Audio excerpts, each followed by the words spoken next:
鸿安做立委的期间，诈领到助理费，一审被判贪污有罪。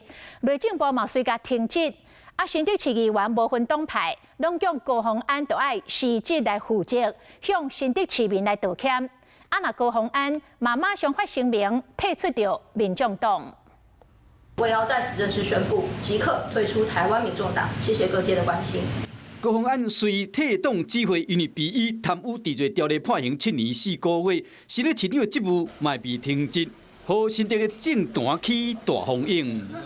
与时任立委助理们的迟来的正义，更代表着要提醒每一个从政者，不应该用投机取巧的方式将公共资源纳为己用。高鸿安应自请辞职，专心面对司法，不要再浪费公家资源。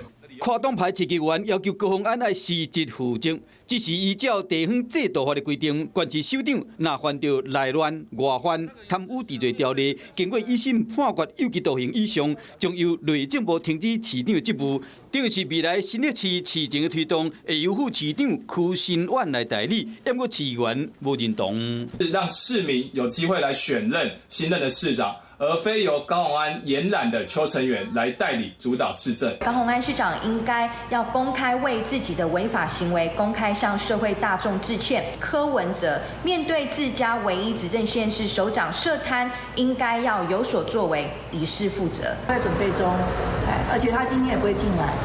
高鸿安身为民众党为执政的地方首长，即马一审被判有罪。民众党强调清廉的第三势力，即马。 除了高鸿安面临贪污司法的考验，当这些大问题要安怎应对，嘛影响到以后的布局。Hello， 我是蒋欣梅。想要抢先掌握最及时的新闻资讯吗？赶快订阅、按赞、开启小铃铛，锁定华视新闻 YouTube 频道。